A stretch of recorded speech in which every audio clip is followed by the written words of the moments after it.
कैसे देख रहे हैं जो हमारा गवर्नमेंट की पहल? केंद्र सरकार को निश्चित रूप से अपने मानदंड निश्चित करने चाहिए कि कितना, कहां पर, किस तरह से लाउड स्पीकर्स का प्रयोग किया जा सकता है।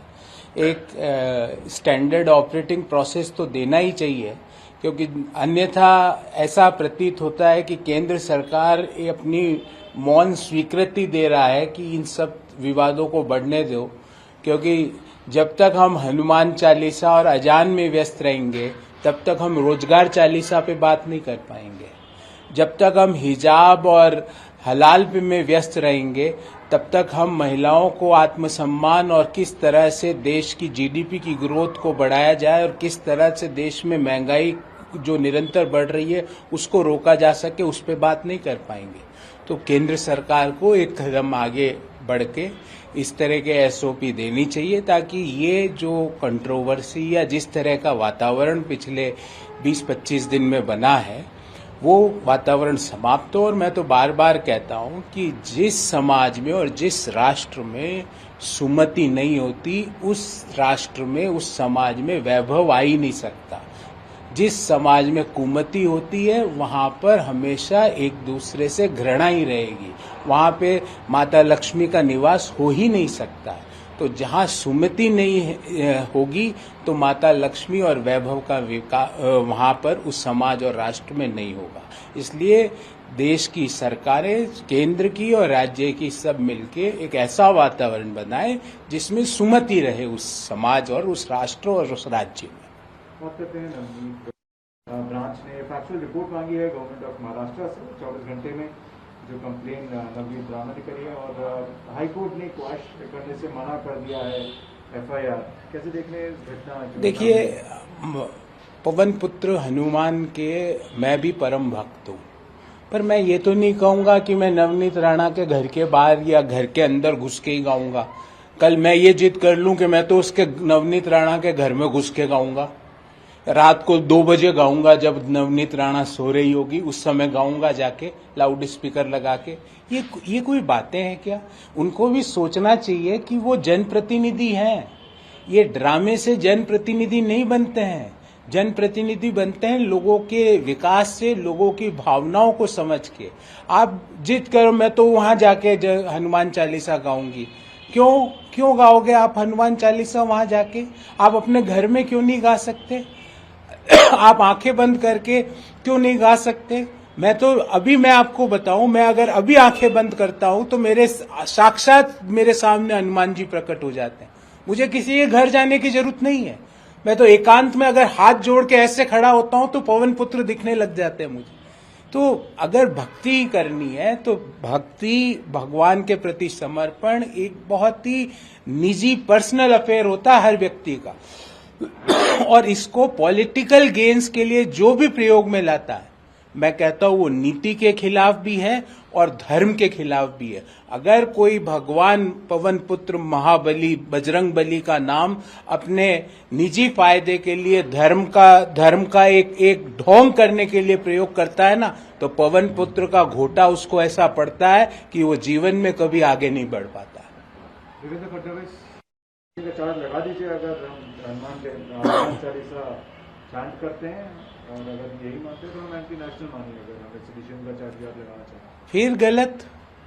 हनुमान चालीसा देवेंद्र जी आती है आपको, और आपको पता है कब पढ़ सकते हैं, उसके नियम होते हैं। आपको पता है कि हनुमान चालीसा में बजरंग बली की ताकत का एक पूरा व्याख्यान किया गया है कि किस तरह भगवान जब नासे रोग हरे सब पीरा, जो सुमिरे हनुमत बलबीरा। तो ये हनुमान जी की ताकत है, और उस ताकत का आप दुरुपयोग अपने राजनीतिक फायदों के लिए करना चाहते हो। देवेंद्र जी, आपको क्या हो गया है? आपकी सरकार अगर रातों रात गिर गई तो अब आप इस तरह के षड्यंत्र रच रहे हो। बजरंग बली अपने भक्तों के साथ उनके दिल में हमेशा रहते हैं, और अगर बजरंग बली का कोई नाजायज फायदा उठाने की कोशिश करता है तो बजरंग बली उसका नाश करता है। देखिए, ये जो उनकी जो नेता है एनसीपी की, उनका अपना मत है, पर मैं ये बोलना चाहूंगा कि जो शरद पवार जी ने बात कही, मैं उसका पूर्णतः समर्थन करता हूं। Religious is an extremely personal thing. मैं किस आसन में कितने घंटे भगवान से सामने आराधना करता हूं, ये मुझे टीवी कैमरा पे आके बताने की जरूरत नहीं है। और अगर मैं ये बताता हूं तो मैं अधर्म का काम करता हूं, ये धर्म का काम नहीं है। क्योंकि धर्म का काम तो ये है कि आप प्रभु की आराधना जैसे अभी मैं यहां से अपने घर जाऊंगा, आधे घंटे का समय लगेगा। मैं अगर बैठा बैठा 10 बार आंखें बंद करके हनुमान चालीसा का जाप करता रहता हूं, तो क्या मैं अपने ड्राइवर को उतर के बोलूं, सुन 10 बार किया मैंने हनुमान चालीसा? क्या मैं उतर के आपको बुला के बोलूं टीवी पे, देखो 10 बार किया? और हर आदमी को गाड़ी चलाते हुए करना चाहिए, नहीं करेगा तो मैं उसके अंदर लाउड स्पीकर लगा लगा के सुनाऊंगा? ये कोई बात हुई? Religion is an extremely personal thing. हम सब लोग ईश्वर में हमारी अटूट आस्था है, धर्म में हमारी अटूट आस्था है। हाँ, ये मैं जरूर लोगों को बताना चाहूंगा कि कुछ फर्जी जो लोग थे जिन्होंने कुछ ऐसे लोग थे जिन्होंने हनुमान जी की जाति बताने का जो पाप किया था, वो लोग हैं हिंदुस्तान में। पर हमने कभी भगवान की जातियों नहीं बताई। हमने ये नहीं कहा कि हनुमान जी जाट है और हनुमान जी एससी और हनुमान जी एसटी और हनुमान जी ब्राह्मण है। हमने ऐसी तुच्छ बातें नहीं करी। पर भारतीय जनता पार्टी के लोगों ने और उत्तर प्रदेश के मुख्यमंत्री ने ऐसी बातें की है। तो हमारे लिए तो हनुमान जी हमारे देवों के देव है, हम उनकी आराधना करते हैं, हमें उनसे ताकत मिलती है।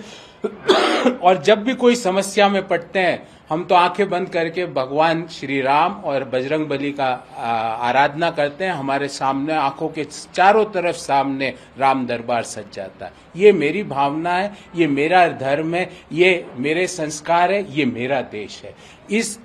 अनफॉर्चुनेटली आज ऐसे लोग आ गए, वो कहते हैं मैं वहां जाके बोलूंगा। वहां जाके क्यों बोलोगे? मंदिर में जाके क्यों नहीं बोलते हो? हनुमान जी के मंदिर के सामने बैठ के सुबह से शाम करिए हनुमान चालीसा, तो उसका कोई फल भी मिले। वहां जाके उस लाउड स्पीकर से करूंगा, करो ना लाउड स्पीकर में, अपने घर पे लाउड स्पीकर लगाओ और जो परमिशंस लेनी है लाउड स्पीकर की वो लेके लगाओ, पूजा पाठ करो, हनुमान चालीसा करो, अखंड रामायण का पाठ करो। और उनकी पार्टी है ना, वो सिर्फ एक ऐसे राज्य में है जिसका विभाजन अभी कुछ समय पूर्व ही हुआ है, तो पूरा भी राज्य में नहीं है। तो ऐसी बातें ना करें। नेशनल पार्टी के हमारे नॉर्म्स हैं, इलेक्शन कमीशन की गाइडलाइंस है, वो जो पूरा करती है वो नेशनल पार्टी है। अहंकार में ना आए।